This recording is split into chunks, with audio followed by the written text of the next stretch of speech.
Hello student, इससे पिछले video में हमने स्टीरियो आइसोमेरिज्म जो टॉपिक है वो स्टार्ट कर दिया था और स्टीरियो आइसोमेरिज्म के अंदर हमने कुछ पॉइंट्स मतलब उसकी डेफिनेशन और ज्योमेट्रिकल आइसोमेरिज्म के बारे में स्टार्ट किया था।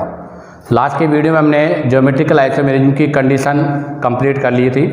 आज हम स्टडी करेंगे कि ऐसे कौन से सिस्टम हैं जहाँ पर जीआई पॉसिबल है। तो आज का हमारा जो पॉइंट है वो है GI occur in following system. ये वो सिस्टम है जहाँ पर आपके जीआई होगी। तो सबसे first system number 1, GI along with double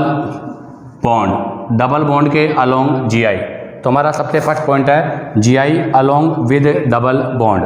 इसको हम ऐसे भी कह सकते हैं क्या कि restricted rotation along with double bond, अर्थात डबल बॉन्ड पर रेस्टिकेटेड रोटेशन।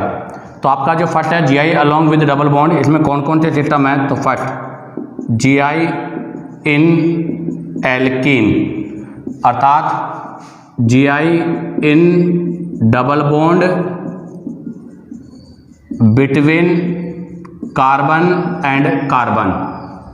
नंबर 2 है इसी में जीआई इन ऑक्साइम, अर्थात GI in double bond between carbon and nitrogen, अर्थात कार्बन और नाइट्रोजन के बीच में डबल बॉन्ड पर जीआई। नंबर 3 में अगर हम बात करें जीआई इन एजो, अर्थात GI in double bond between nitrogen and nitrogen.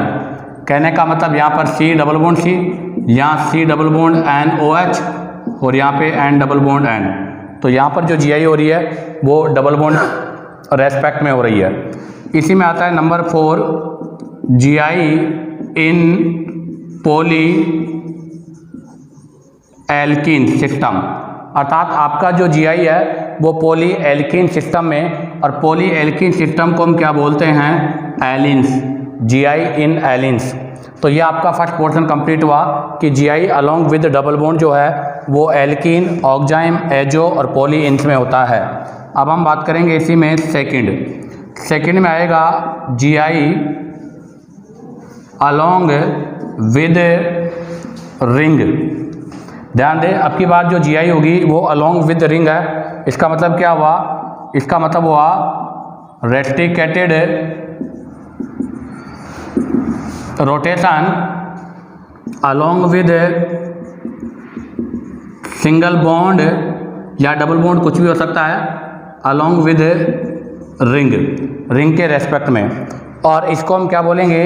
इसको हम बोलेंगे जीआई इन साइक्लो कंपाउंड, अर्थात आपके साइक्लो कंपाउंड में जीआई। तो इसमें सबसे फर्स्ट आएगा जीआई इन साइक्लो एल्केन में जीआई। सेकंड आएगा जीआई इन साइक्लो एल्कीन में जीआई। इसी में थर्ड आएगा जीआई इन स्पाइरेन में जीआई। और इसी में फोर्थ आएगा जीआई इन साइक्लो एल्काइलिडीन सिस्टम। तो आपके जीआई इन रिंग में भी टोटल 4 है, जीआई इन साइक्लो एल्केन, जीआई इन साइक्लो एल्कीन, जीआई इन स्पाइरेन और जीआई इन साइक्लो एल्काइलिडीन। उसके बाद आता है नंबर सी में आएगा जीआई इन 1,3 ब्यूटाडाइन सिस्टम। ध्यान रखना, जीआई इन 1,3 ब्यूटाडाइन सिस्टम। और आपका जो डी नंबर आएगा वो आएगा जीआई इन पॉलीफिनाइल सिस्टम, तो ध्यान दें, आप टोटल ज्योमेट्रिकल आइसोमेरिज्म जो है इतने पोर्शंस में हम स्टडी करेंगे। कहने का मतलब है कि हम ज्योमेट्रिकल आइसोमेरिज्म के बारे में जो स्टडी करेंगे वो किन किन कंपाउंड में करेंगे। तो उसमें फर्स्ट है GI in alkene carbon carbon double bond, GI in oxime carbon nitrogen double bond, GI in azo nitrogen nitrogen double bond और GI इन पॉलीएंथ जहाँ पर मल्टी डबल बॉन्ड हो। सेकंड है GI in along with ring के respect में GI, तो ये करेंगे साइक्लोएल्केन, साइक्लोएल्कीन, स्पाइरेन और साइक्लोएल्काइलिडीन। उसके बाद GI इन 1,3-ब्यूटाडाइन और GI इन पॉलीफिनाइल सिस्टम। अब आप यहाँ से इसका स्क्रीनशॉट लीजिएगा। अब हम यहाँ से इसकी फिजिकल प्रॉपर्टीज के बारे में स्टडी करेंगे। अब हम स्टडी करेंगे प्रॉपर्टीज ऑफ ज्योमेट्रिकल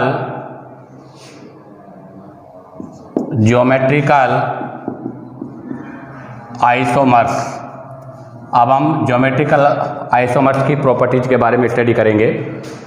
उसमें हम सबसे फर्स्ट ले रहे हैं फिजिकल प्रॉपर्टी। फिजिकल प्रॉपर्टी से मतलब है वो प्रॉपर्टी जो हमें आउटसाइड स्टैंडिंग करती हो या मतलब बाहर से दिखाई देती है। तो फिजिकल प्रॉपर्टी के लिए मैं लिखूंगा तो फिजिकल प्रॉपर्टी डिफरेंट।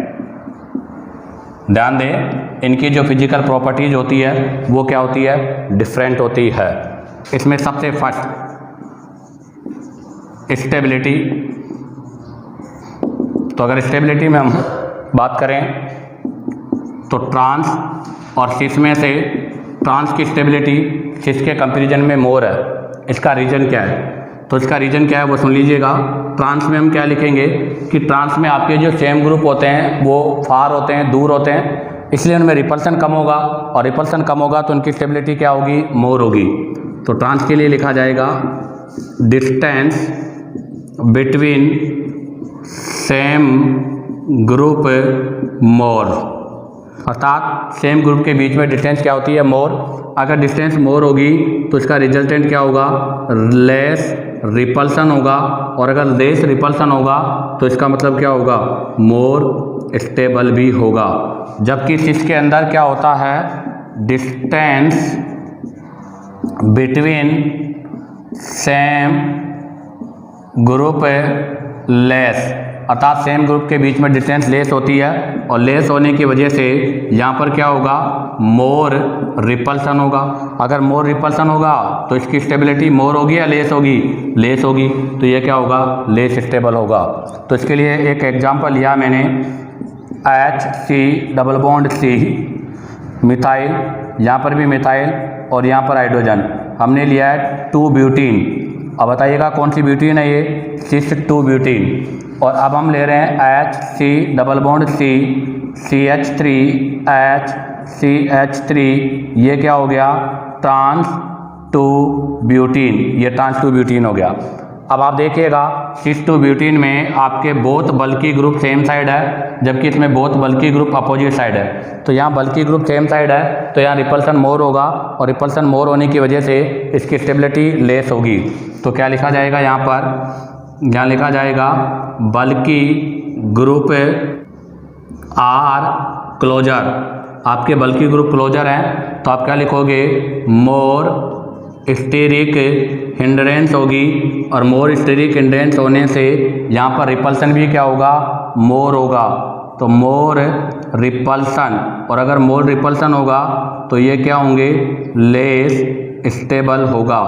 तो ध्यान दें, सिस के अंदर बल्कि ग्रुप क्लोजर होते हैं, पास पास होते हैं, इस वजह से। जबकि यहाँ क्या लिखोगे, यहाँ लिखा जाएगा बल्कि ग्रुप मोर या बल्कि ग्रुप आर फार, ये फार है इसलिए यहाँ पर क्या होगा, लेस वांडर वाल्स रिपल्सन होगा, लेस वांडर वाल रिपल्सन होगा। और अगर रिपल्सन लेस होगा तो इसका मतलब क्या होगा, मोर स्टेबल होगा। तो ध्यान दें, इस और ट्रांस में से ट्रांस की स्टेबिलिटी हमेशा सिस के कंपैरिजन में मोर होती है। क्यों, क्योंकि ट्रांस में सेम ग्रुप अपोजिट साइड होते हैं या फार होते हैं, इसलिए रिपल्सन लेस होता है। अब आप यहाँ से इसका स्क्रीनशॉट लीजिएगा। अब हम इसके नेक्स्ट एग्जाम्पल के बारे में डिस्कस करेंगे। तो देखिएगा इसका सेकेंड एग्जाम्पल में मैंने HC डबल बॉन्ड OH ये लिया है सिस फॉर्म, इसको बोलते हैं मैलिक एसिड। और अब हम ले रहे हैं C double bond C COOH, इसको बोलते हैं ट्रांसफॉर्म, और ये होता है आपका फ्यूमेरिक एसिड। अब आप बताइएगा सबसे फर्स्ट इनकी स्टेबिलिटी। तो देखिएगा यहाँ पर फ्यूमेरिक एसिड की स्टेबिलिटी मैलिक एसिड से मोर होगी। ऐसा क्यों? क्योंकि आप देखिएगा इसमें बल्कि ग्रुप सेम साइड है, तो हम क्या लिखेंगे, बल्कि ग्रुप ऑन सेम साइड। आपके बल्कि ग्रुप सेम साइड है, अगर बल्कि ग्रुप सेम साइड है तो क्या होगा, मोर रिपल्सन। इनमें रिपल्सन क्या होगा, मोर होगा। अगर मोर रिपल्सन होगा तो इसका मतलब क्या होगा, लेस स्टेबल होगा। अब बात आती है इसी में सेकेंड, मैं इनका कॉन्जुगेटेड बेस बनाता हूँ। एसिड है तो इनके कॉन्जुगेटेड बेस बनाएंगे, तो कॉन्जुगेटेड बेस में यहाँ से एक H चला जाएगा, तो एक H जाने के बाद यहाँ पर होगा C double bond O minus C double bond OH ये बनेगा। तो ये conjugated base of malic acid है, और मैलिक एसिड के जो कॉन्जुगेट बेस होता है उसे हम मेलेट आयन बोलते हैं। तो ये आपका मेलेट आयन है। अब ऐसे ही हम कॉन्जुगेटेड बेस बनाएंगे फ्यूमेरिक एसिड का। तो फ्यूमेरिक एसिड का कॉन्जुगेटेड बेस आपका ये होगा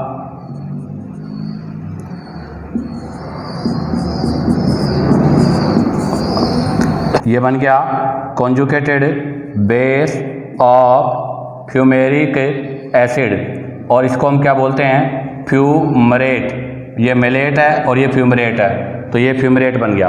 अब आप देखिएगा इनमें से इनकी स्टेबिलिटी की बात करेंगे हम, तो इनमें से किसकी स्टेबिलिटी मोर है। तो आप देखिएगा मेलेट जो है इसमें ऑक्सीजन और हाइड्रोजन है यहाँ, तो इनके बीच में हाइड्रोजन बॉन्डिंग हो रही है, तो यहाँ पर हाइड्रोजन बॉन्डिंग है।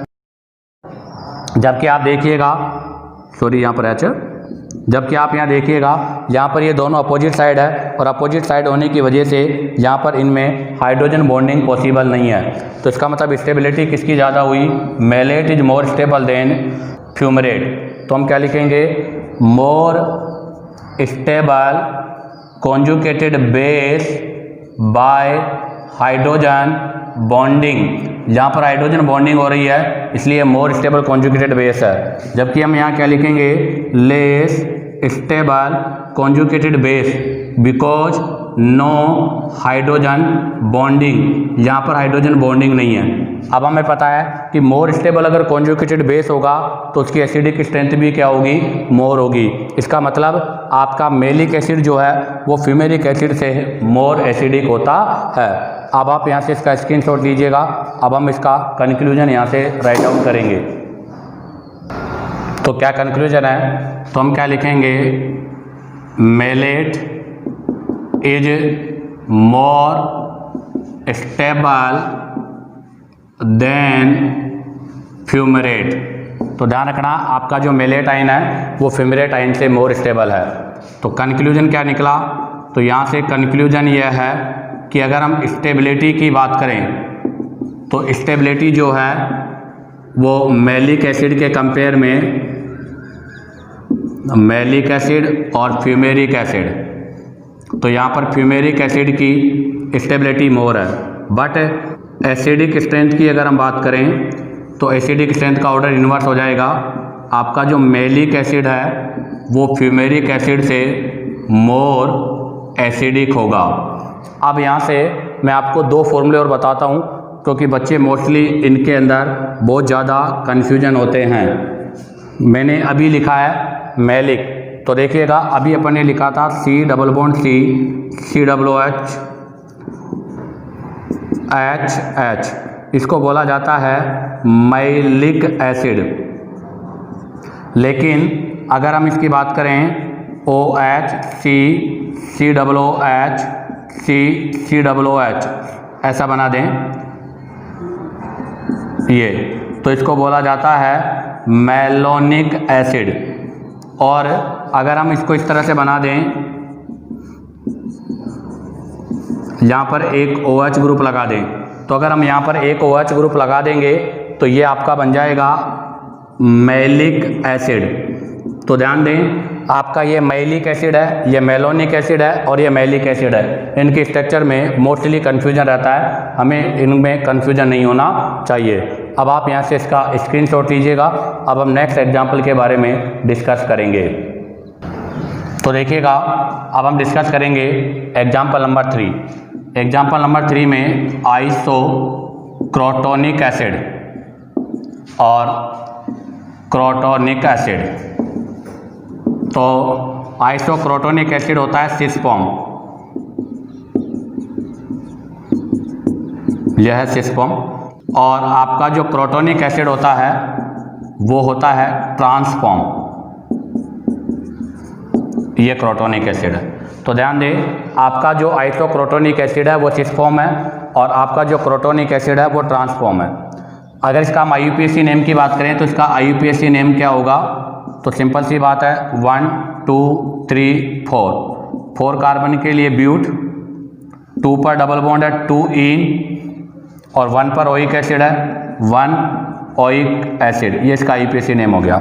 सबसे फर्स्ट स्टेबिलिटी की हम बात करेंगे, तो बताओ किसकी स्टेबिलिटी सबसे मोर है? तो हमें पता है ट्रांस की स्टेबिलिटी सिस के कंपैरिजन में मोर होती है। अब मैं बनाता हूँ इनके कॉन्जुगेटेड बेस, और कॉन्जुगेटेड बेस बनाकर इनके एसिडिक स्ट्रेंथ के बारे में डिस्कस करेंगे। तो HC double bond CH C double bond O minus और CH3। ऐसे ही आप देखिएगा यहाँ पर HC double bond C double bond O minus और ये CH3 है और ये H है। तो ये कॉन्जुगेटेड बेस मोर स्टेबल होगा, कॉन्जुगेटेड बेस मोर स्टेबल है। अगर ये कॉन्जुगेटेड बेस मोर स्टेबल है तो इसका मतलब इसकी एसिडिक स्ट्रेंथ भी क्या होगी? मोर होगी। तो क्या कंक्लूजन निकला? कंक्लूजन यही है कि isocrotonic acid more acidic than crotonic acid. तो ध्यान दें, स्टेबिलिटी तो क्रोटोनिक एसिड की मोर होती है, बट एसिडिक स्ट्रेंथ आइसोक्रोटोनिक एसिड की मोर होती है। इसी के साथ आपका ये फर्स्ट पॉइंट स्टेबिलिटी कंप्लीट होता है। अब आप यहाँ से इसका स्क्रीनशॉट लीजिएगा। अब हम नंबर पॉइंट 2 के बारे में डिस्कस करेंगे। तो देखिएगा, अब हम डिस्कस करेंगे नंबर 2। नंबर 2 में हम बात करेंगे मेल्टिंग पॉइंट। मेल्टिंग पॉइंट, तो देखिएगा मेल्टिंग पॉइंट में ट्रांस का जो मेल्टिंग पॉइंट होता है वो सिस से मोर होता है। ऐसा क्यों?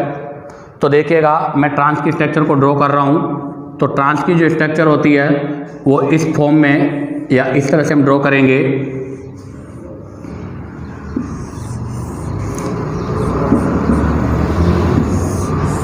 ये ट्रांसफॉर्म बनाई मैंने, और अब हम सिस फॉर्म को ड्रॉ करते हैं। तो देखिएगा, सिस फॉर्म में आप इस तरह से ड्रॉ करोगे।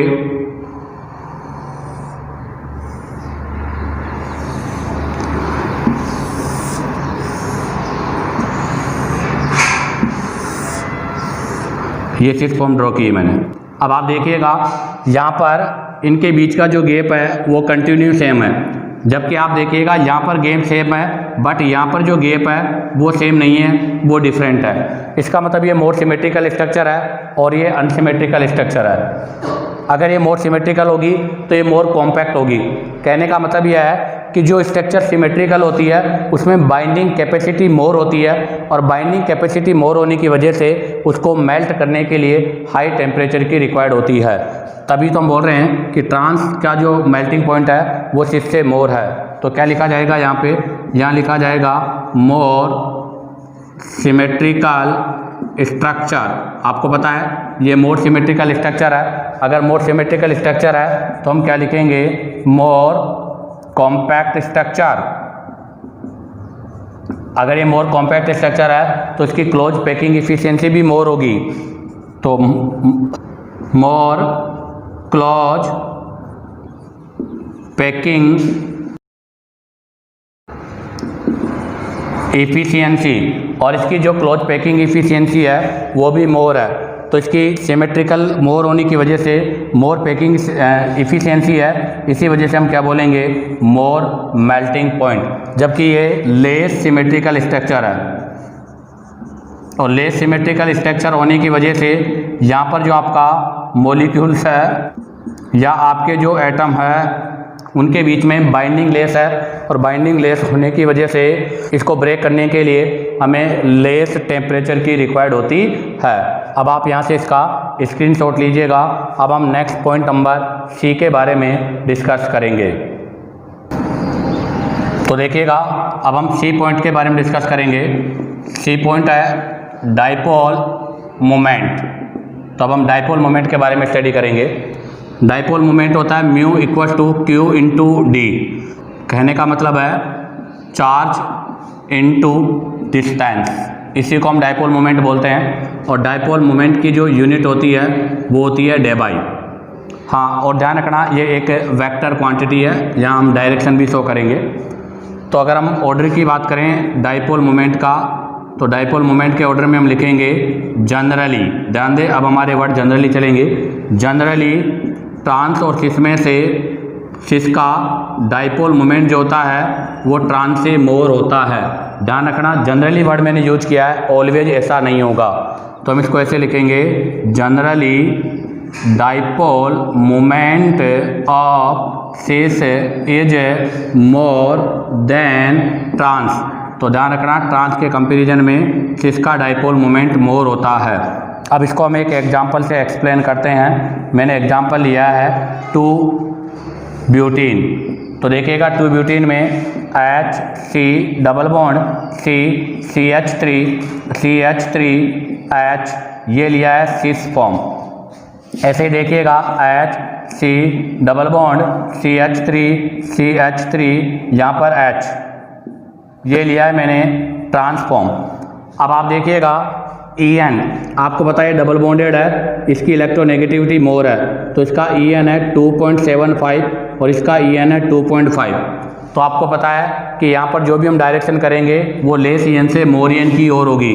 तो ध्यान रखना, यहाँ पर जो भी डायरेक्शन हम बनाएंगे, वेक्टर क्वांटिटी है ये, तो यहाँ एरो हम लगा के रिप्रेजेंट करेंगे तो वो लेस En से मोर En की ओर होगा। तो आपके पास यहाँ पर एरो ऐसे लगेगा, ये आपका μ1 हो गया। इसमें भी आपका एरो ऐसे लगेगा, ये μ2 हो गया। और इनका जो नेट रिजल्टेंट है तो म्यू नेट इक्वल टू क्या हो जाएगा, μ1 प्लस μ2। तो इसका टोटल रेट रिजल्टेंट इस डायरेक्शन में होगा। अब ट्रांस में देखिएगा, यहाँ पर डायरेक्शन कैसे होगा, ऐसे, ये हो गया μ1, और यहाँ पर डायरेक्शन कैसे होगा, ऐसे, ये हो गया μ2। आप ज़रा देखिएगा μ1 और μ2 दोनों मैग्नीट्यूड में इक्वल है बट अपोजिट इन डायरेक्शन में है। अगर ये अपोजिट इन डायरेक्शन में है तो इसका मतलब यहाँ पर म्यू नेट इक्वल टू क्या हो जाएगा, 0। तभी तो ध्यान दे, ट्रांस का डाइपोल मोमेंट क्या होता है, 0। तो हम लिखेंगे इसी कंडीशन पे dipole moment of trans is 0। अब आप यहाँ से इसका स्क्रीनशॉट लीजिएगा। अब हम नेक्स्ट एग्जांपल के बारे में स्टडी करेंगे। तो देखिएगा, अब हम इसमें कुछ कंडीशंस के बारे में स्टडी करेंगे। तो सबसे फर्स्ट कंडीशन ले रहा हूँ मैं, फॉर सिमेट्रिकल मॉलिक्यूल। आपका सिमेट्रिकल मॉलिक्यूल हो, उसके अंदर मैंने एग्जांपल लिया है HCCl double bond Cl H। क्या हो गया ये हो गया 1,2 डाइक्लोरोएथीन, और कौन सी फॉर्म है, सिस। अब हम बना रहे हैं इसकी ट्रांसफॉर्म, तो ये इसकी ट्रांसफॉर्म हो गई। अब आप देखिएगा Cn की En मोर है तो डायरेक्शन ऐसे होगा, यहाँ भी डायरेक्शन ऐसे होगा, तो नेट रिजल्टेंट इस डायरेक्शन में होगा। तो इसका मतलब म्यू नॉट इक्वल टू 0। अब आप देखिएगा यहाँ पर ये डबल बॉन्ड है, इसकी डायरेक्शन ऐसे होगी बट इसकी डायरेक्शन ऐसे होगी। ये μ1 है, ये μ2 है, यहाँ पर μ1 और μ2 दोनों अपोजिट डायरेक्शन में है, इसलिए म्यू नेट इक्वल टू क्या हो जाएगा, 0। तो क्या रिजल्ट निकला, अर्थात क्या कंक्लूजन है, तो यहाँ पर रिजल्ट और जो कंक्लूजन है वो ये होगा, for symmetrical alkene, for symmetrical alkene, symmetrical alkene के लिए cis have definite dipole moment, अर्थात सिस का डाइपोल मोमेंट डेफिनेट होता है, but dipole moment of trans will be zero, लेकिन ट्रांस का डाइपोल मोमेंट क्या होता है, जीरो होता है। अब आप यहाँ से इसका स्क्रीनशॉट लीजिएगा। अब हम नेक्स्ट कंडीशन के बारे में अर्थात अनसिमेट्रिकल मॉलिक्यूल के बारे में स्टडी करेंगे। अब हम स्टडी करेंगे फॉर अनसिमेट्रिकल एल्कीन। अब हम किस में स्टडी करेंगे, आपके अनसिमेट्रिकल एल्कीन में स्टडी करेंगे। तो देखिएगा अनसिमेट्रिकल एल्कीन में हम स्टडी करेंगे। तो यहाँ मैंने एग्जांपल लिया है C double bond C, CH3, CH2 और CH3HH। ऐसे ही ये सिस फॉर्म लिया है मैंने। अब हम यहाँ से इसकी ट्रांसफॉर्म ले रहे हैं। ये इसका ट्रांसफॉर्म है और अनसिमेट्रिकल है। अब आप देखिएगा अभी भी डायरेक्शन यहाँ पर ऐसे ही होगा, बट इन दोनों के मैग्नीट्यूड में डिफरेंस होगा, इसलिए यहाँ पर म्यू नेट अभी भी नॉट इक्वल टू जीरो और टोटल डायरेक्शन ऐसे होगा। अब आप यहाँ देखिएगा यहाँ पर डायरेक्शन ये तो हो जाएगा, सॉरी यहाँ पर डायरेक्शन हो जाएगा ऐसे और यहाँ पर भी डायरेक्शन हो जाएगा ऐसे, बट अब की बार μ1 और μ2 को हम देखें तो μ1 नॉट इक्वल टू μ2, μ1 और μ2 इक्वल नहीं है क्योंकि दोनों ग्रुप डिफरेंट है। तो ऐसी कंडीशन पर mu not equal to zero, यहाँ पर भी जीरो नहीं होगा। तो क्या कंक्लूजन निकला, for unsymmetrical alkene, unsymmetrical alkene में dipole moment of trans less than cis, ऐसी कंडीशन में ट्रांस का डाइपोल मोमेंट सिस से लेस होता है, बट नॉट जीरो, लेकिन जीरो नहीं होता। तो ध्यान दे, सिमेट्रिकल एल्कीन में तो ट्रांस का डाइपोल मोमेंट जीरो होता है, बट अनसिमेट्रिकल एल्कीन में ट्रांस का डाइपोल मोमेंट जीरो नहीं होता। हाँ, सिस से लेस तो होता है बट जीरो नहीं होता। तो ध्यान दे, ऐसी कंडीशन पे भी सिस का डाइपोल मोमेंट जो है वो ट्रांस से मोर होगा, बट यहाँ पर ट्रांस का डाइपोल मोमेंट क्या नहीं होगा, जीरो नहीं होगा। अब हम लेते हैं नेक्स्ट कंडीशन।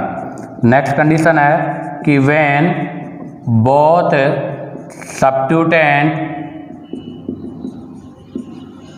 हैव डिफरेंट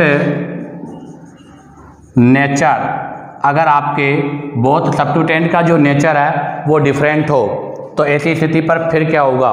तो देखिएगा C डबल बॉन्ड C, यहाँ मैंने मिथाइल लिया है, यहाँ मैंने क्लोरीन लिया है, अर्थात एक ग्रुप आपका EDG डोनर है और एक ग्रुप आपका EWG है, इलेक्ट्रॉन विड्रॉल ग्रुप है।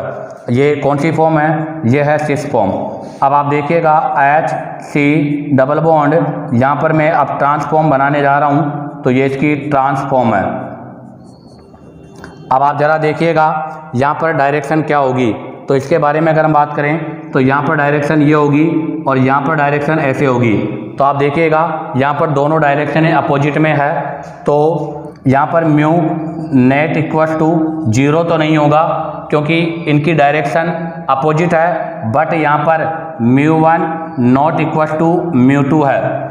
अब आप ज़रा यहाँ देखिएगा, यहाँ पर डायरेक्शन में मैं बात करूँ तो इसका डायरेक्शन ऐसे होगा और इसका डायरेक्शन भी ऐसे होगा। ये μ1 है और ये μ2 है, तो यहाँ पर जो म्यू नेट आ रहा है वो इन दोनों का सम होगा। इसका मतलब आपकी बात ट्रांस का डाइपोल मोमेंट जो है वो इससे मोर होगा। अब आप यहाँ से इसका स्क्रीनशॉट लीजिएगा। अब हम इस कंक्लूजन को राइट डाउन करेंगे। तो क्या कंक्लूजन निकला, तो कंक्लूजन यही है कि इन दिस केस का मतलब है both group different nature, both group in different nature. अगर आपके बोथ ग्रुप डिफरेंट नेचर में होते हैं तो ऐसी कंडीशन पर dipole moment of trans is more than cis. ध्यान रखना, ऐसी कंडीशन पर ट्रांस का डाइपोल मोमेंट सिस से मोर हो जाता है। इसलिए ही हमने जनरली वर्ड यूज किया था कि जनरली सिस का डाइपोल मोमेंट ट्रांस से मोर होता है। बट ये एक ऐसा केस है जहाँ पर ट्रांस का डाइपोल मोमेंट किससे मोर होगा, सिस से मोर होगा। और बहुत ही इंपॉर्टेंट पॉइंट है क्योंकि इसको हमें लर्न करना है, क्योंकि बहुत सारे क्वेश्चन इस पॉइंट से रिलेटेड होते हैं। अब हम यहाँ से नेक्स्ट फिजिकल प्रॉपर्टी के बारे में स्टडी करेंगे। तो अभी हमने स्टेबिलिटी, मेल्टिंग पॉइंट और डाइपोल मोमेंट, तीन प्रॉपर्टियों के बारे में स्टडी कर लिया। अब हम चौथी प्रॉपर्टी यूज कर रहे हैं, पोलैरिटी। पोलैरिटी, ध्यान दें, नेक्स्ट हमारी प्रॉपर्टी है पोलैरिटी। और हमें पता है कि polarity is directly proportional to dipole moment.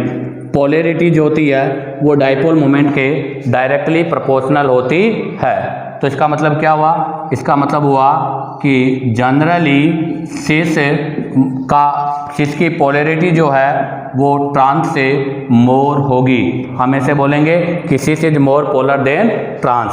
तो कंक्लूजन है cis is more polar than trans. तो ध्यान दें, जनरली वर्ड हम हर जगह यूज करेंगे। Generally cis is more polar than trans. क्यों? क्योंकि आपको पता है इस सिचुएशन में डाइपोल मोमेंट ट्रांस का मोर होता है, तो फिर ऐसी सिचुएशन में पोलैरिटी भी ट्रांस की किसके कंपैरिजन में मोर होगी, सिस के कंपैरिजन में मोर होगी। तो हमारे पास कंक्लूजन यही है कि cis is more polar than trans. तभी तो हम क्या बोलते हैं कि सिस में मोर आयनिक कैरेक्टर होते हैं। सिस मोर आयनिक देन ट्रांस, तभी तो सिस में आयनिक कैरेक्टर जो होते हैं वो ट्रांस से मोर होते हैं।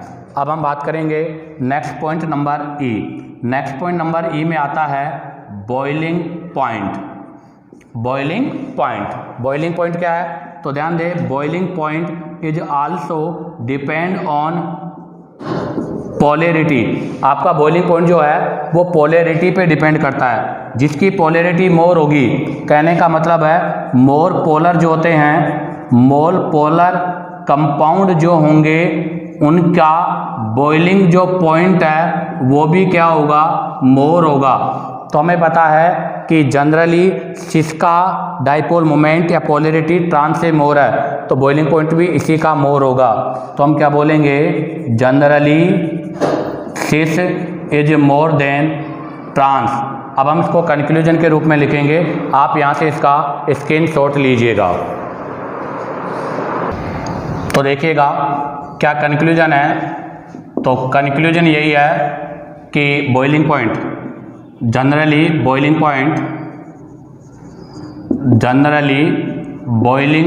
Point of cis is more than trans.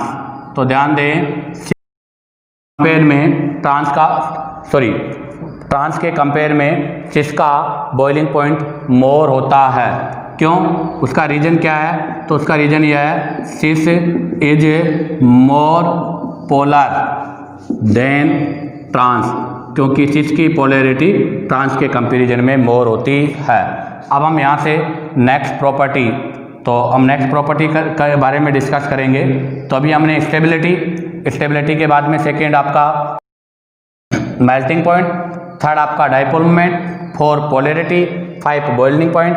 अब हम 6 प्रॉपर्टी सोलेबिलिटी के बारे में डिस्कस करेंगे। और हमें पता है क्या कि सोलेबिलिटी जो है इज डायरेक्टली प्रोपोर्शनल क्या होती है, पोलैरिटी होती है। तो सोलेबिलिटी भी पोलैरिटी के डायरेक्टली प्रोपोर्शनल है। तो जिसकी पोलैरिटी मोर होगी उसकी सोलेबिलिटी भी मोर होगी। तो हम क्या बोलेंगे, generally cis is more soluble than trans, अर्थात सिस की पोलैरिटी मोर है तो इसकी सोलेबिलिटी भी मोर होगी। तो यहाँ से हमारे पास क्या कंक्लूजन निकला? तो कंक्लूजन यही है कि cis is more polar than trans. Cis जो है वो ट्रांस के कंपैरिजन में मोर पोलर होता है। Hence solubility of cis is more than trans, इसलिए सिस की जो सोलेबिलिटी है वो ट्रांस के कंपैरिजन में मोर होती है। इसी के साथ आपका ये फिजिकल प्रॉपर्टी का जो पोर्शन है वो कंप्लीट होता है। अब हम इसको एक कंक्लूजन के रूप में लिख रहे हैं। तो कंक्लूजन यही है कि आपकी polarity is directly proportional, boiling point is directly proportional, dipole moment is directly proportional, solubility और इनडायरेक्टली प्रोपोर्शनल मेल्टिंग पॉइंट। ये इसका कंक्लूजन है। कहने का मतलब केवल सिस का मेल्टिंग पॉइंट मोर है, बाकी polarity, boiling point, dipole moment और सोलेबिलिटी जनरली किसका मोर है, सिस का मोर होता है। अब आप यहाँ से इसका स्क्रीनशॉट लीजिएगा। अब हम इससे रिलेटेड एक क्वेश्चन सोल्व करेंगे। तो देखिएगा क्वेश्चन है CH3CH डबल बॉन्ड CHCN। ये हमारा क्वेश्चन है। इसमें आपको बताना है compare physical properties of both isomers, अर्थात इसके जो दोनों आइसोमर्स हैं उन आइसोमर्स की फिजिकल प्रॉपर्टीज को हमें कंपेयर करना है। तो देखिएगा सबसे पहले तो हम इसका स्ट्रक्चर ड्रॉ करेंगे। तो हमने ये इसका स्ट्रक्चर ड्रॉ किया है। बताओ ये कौन सी फॉर्म है, सिस नंबर 1, और CH3HC डबल बॉन्ड CHCN ये कौन सी फॉर्म है, ट्रांस, ये इसकी सेकंड फॉर्म है। अब आप देखो यहाँ से हम इनकी फिजिकल प्रॉपर्टीज के बारे में स्टडी करेंगे। तो फिजिकल प्रॉपर्टी में सबसे फर्स्ट फिजिकल प्रॉपर्टी पढ़ी हमने स्टेबिलिटी, और स्टेबिलिटी में कोई भी प्रॉब्लम नहीं है, हमेशा ट्रांस की स्टेबिलिटी सिस से ज़्यादा होगी, मोर होगी। तो ये मोर स्टेबल होगा, ये लेस स्टेबल होगा। नंबर टू प्रॉपर्टी हमने पढ़ी मेल्टिंग पॉइंट, और मेल्टिंग पॉइंट में भी हमें पता है ट्रांस इज मोर देन सिस, हमेशा ट्रांस का मेल्टिंग पॉइंट जो होता है वो सिस से मोर होता है। अब बात आती है नंबर 3 में हम पढ़ेंगे डाइपोल मोमेंट। अब हमें पता है कि dipole moment generally cis is more than trans, cis का डाइपोल मोमेंट ट्रांस से मोर होता है। बट अगर आपके डिफरेंट नेचर वाले ग्रुप होते हैं तो ऐसी कंडीशन पर ट्रांस का डाइपोल मोमेंट सिस से मोर हो जाता है। तो आप देखो यहाँ पर एरो लगेगा ऐसे, यहाँ पर एरो लगेगा ऐसे, तो नेट रिजल्टेंट आएगा ऐसे। तो देखो दोनों का सम होगा, यहाँ पर एरो लगेगा ऐसे, यहाँ पर एरो लगेगा ऐसे, तो यहाँ नेट रिजल्टेंट वन डायरेक्शन में नहीं है। तो यहाँ पर डाइपोल मोमेंट जो है वो भी सेकंड का फर्स्ट से मोर होगा। अब हमें पता है कि dipole moment is directly proportional to polarity, is directly proportional to boiling point, is directly proportional to solubility होती है। तो जिसका पोलैरिटी मोर होगा उसी का बॉइलिंग पॉइंट सोलेबिलिटी मोर होगी। तो नंबर 4 प्रॉपर्टी हमने स्टडी करी, कौन सा, पोलैरिटी, तो पोलैरिटी भी सेकंड की मोर होगी। नंबर 5 में हमने स्टडी किया बॉइलिंग पॉइंट भी सेकंड का मोर होगा। नंबर 6 हमने डिस्क्राइब किया सोलेबिलिटी, तो सोलेबिलिटी भी सेकंड की मोर होगी। तो ध्यान दें ये कौन सा कंडीशन था, ये एक एक्सेप्शन केस वाला कंडीशन था। इस वजह से आप देखिएगा stability, melting point, dipole moment, polarity, boiling point, solubility सभी किसका मोर है, ट्रांस का मोर है। अब आप यहाँ से इसका स्क्रीनशॉट लीजिएगा। अब हम इसकी केमिकल प्रॉपर्टी के बारे में स्टडी करेंगे। तो देखिएगा अब हम स्टडी करेंगे केमिकल प्रॉपर्टीज। केमिकल प्रॉपर्टीज में ध्यान दें, सिस की केमिकल प्रॉपर्टी ट्रांस से मोर है। क्यों? क्योंकि सिस में जो ग्रुप होते हैं वो सेम साइड होते हैं, उनमें रिपल्सन मोर होता है, इसलिए इसकी स्टेबिलिटी लेस होती है। तो हम यहाँ पर कंक्लूजन लिखेंगे क्या, इन सिस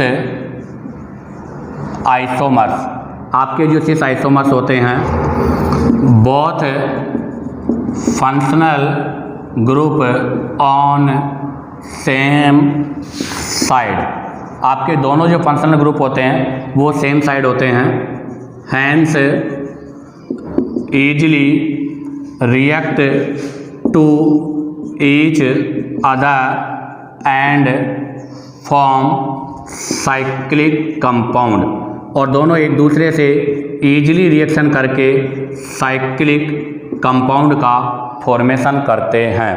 जबकि जो ट्रांस होते हैं उनमें ऐसा पॉसिबल नहीं है, क्योंकि उसमें फंक्शनल ग्रुप जो होते हैं वो अपोजिट साइड होते हैं। While in trans isomers it not possible at low temperature, but trans में ये लो टेम्परेचर पर पॉसिबल नहीं होता। ऐसा क्यों?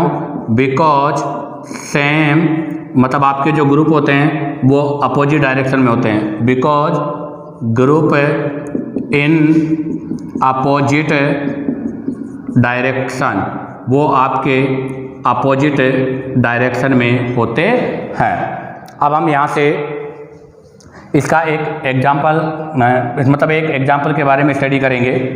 तो मैंने लिया है H C double bond C, C double bond OH, C double bond OH, H, ये इसका सिस फॉर्म है और इसको हम क्या बोलते हैं? Malic acid. ये आपका मैलिक एसिड है।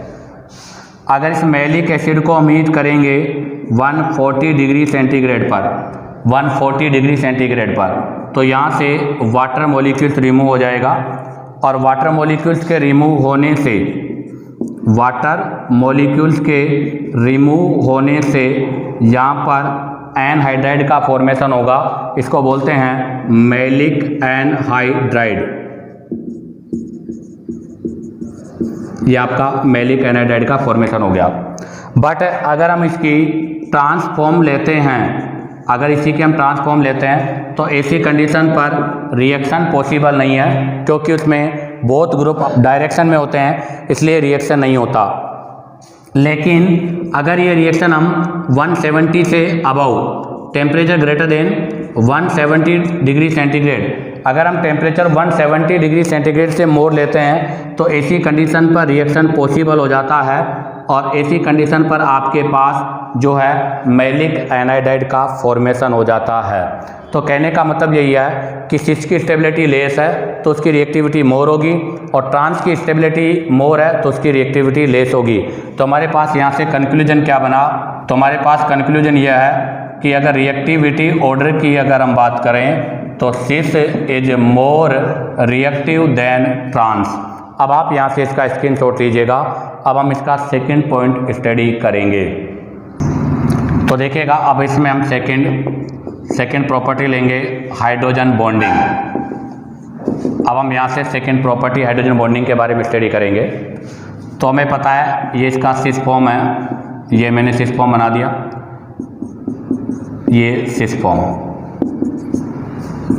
तो ये सिस फॉर्म है। तो यहाँ पर हाइड्रोजन बॉन्डिंग जो है वो डायरेक्टली ऐसे हो जाएगी। तो इसको बोला जाता है इंट्रा मोलिकुलर हाइड्रोजन बॉन्डिंग। और इंट्रा मोलिकुलर जो हाइड्रोजन बॉन्डिंग होती है उसमें अट्रैक्शन फोर्स वीक होता है। तो हम यहाँ लिखेंगे वीक वांडर वाल्स फोर्स। तो यहाँ पर वीक वांडरवाल फोर्स होता है, और वीक वांडरवाल फोर्स होने की वजह से इनका मेल्टिंग पॉइंट क्या होगा? लेस, जो अप्रोक्सीमेट 130 डिग्री सेंटीग्रेड के आसपास है। अब बनाते हैं इसका ट्रांसफॉर्म। तो ये इसका ट्रांसफॉर्म है, ये इसका ट्रांसफॉर्म है। तो ट्रांसफॉर्म में यहाँ पर हाइड्रोजन बॉन्डिंग ऐसे होगी। तो यहाँ पर होती है इंटर मोलिकुलर हाइड्रोजन बॉन्डिंग होगी। तो यहाँ पर होगी इंटर मोलिकुलर हाइड्रोजन बॉन्डिंग, और इंटर मोलिकुलर हाइड्रोजन बॉन्डिंग होने की वजह से यहाँ पर जो कॉन्जुगेशन होगा वो मोर होगा, अर्थात ये मोर कॉन्जुगेटेड होगा। अगर कॉन्जुगेशन मोर होगा तो यहाँ पर स्ट्रोंगर वांडर वाल्स फोर्स होगा, और अगर स्ट्रोंगर वांडर वाल फोर्स होगा तो इसका मेल्टिंग पॉइंट भी क्या होगा, मोर होगा। तो ध्यान दें, यहाँ मेल्टिंग पॉइंट मोर है, यहाँ पर मेल्टिंग पॉइंट लेस है। इसका जो मेल्टिंग पॉइंट है वो 287 डिग्री सेंटीग्रेड के अप्रोक्सीमेट होता है। तो क्या कंक्लूजन निकला? कंक्लूजन ये निकला कि हाइड्रोजन बॉन्डिंग से, तो due to hydrogen bonding physical as well as chemical properties affected. तो ध्यान दें, आपके हाइड्रोजन बॉन्डिंग से फिजिकल प्रॉपर्टी के साथ साथ आपकी केमिकल प्रॉपर्टी भी क्या होती है, इफेक्टेड होती है। अब आप यहाँ से इसका स्क्रीनशॉट लीजिएगा। अब हम नेक्स्ट नंबर 3 के बारे में डिस्कस करेंगे। तो नेक्स्ट नंबर 3 में हम डिस्कस करेंगे HOH। HOH का मतलब है हीट ऑफ हाइड्रोजिनेशन के बारे में स्टडी करेंगे। अब हमें पता है कि HOH का जो ऑर्डर है वो cis is more than trans होता है। क्यों? क्योंकि HOH indirectly proportional to stability होता है। जिसकी स्टेबिलिटी मोर होगी उसका HOH लेस होगा, जिसकी स्टेबिलिटी लेस होगी उसका HOH मोर होगा। ट्रांस की स्टेबिलिटी मोर होती है, सिस की स्टेबिलिटी लेस होती है, इसलिए सिस का HOH मोर होगा और ट्रांस का HOH लेस होगा। जैसे एक example, CH3CH double bond CH3, ये मैंने लिया है ब्यूटीन, 2 ब्यूटीन, इस पर हमने हाइड्रोजिनेशन किया है। जैसे इसका हम हाइड्रोजिनेशन करेंगे, यहाँ से बनेगा ब्यूटेन। क्या बनेगा? यहाँ से ब्यूटेन, और साथ में एनर्जी रिलीज होगी। अब हम इसकी 2 फॉर्म लेते हैं, एक सिस और ट्रांस। तो उनके अंदर जो del H greater than del H2, अर्थात डेल H1 सिस का है और डेल H2 किसका है, ट्रांस का है। क्योंकि सिस की एनर्जी, अर्थात सिस के अंदर एनर्जी ट्रांस के कंपैरिजन में मोर रिलीज होगी। क्यों? क्योंकि cis is less stable than trans, क्योंकि सिस की स्टेबिलिटी ट्रांस से लेस है, hence more react and release more energy, और मोर एनर्जी रिलीज करता है। अब हम इसका यहाँ से ग्राफिकल रिप्रेजेंटेशन करते हैं। तो मैं ये ग्राफिकल रिप्रेजेंटेशन किया मैंने, तो ये तो किसकी फॉर्म हो जाएगी, सिस, और ये किसकी फॉर्म हो जाएगी, ट्रांस। तो यहाँ पर देखिएगा, सिस की जो एनर्जी है वो ट्रांस के कंपैरिजन में मोर होती है। इसी के साथ आपका ये केमिकल प्रॉपर्टी का पोर्शन भी कंप्लीट होता है। उम्मीद करता हूँ कि आपको वीडियो पसंद आया होगा। अगर आपको वीडियो पसंद आया हो तो लाइक और सब्सक्राइब करना ना भूलें।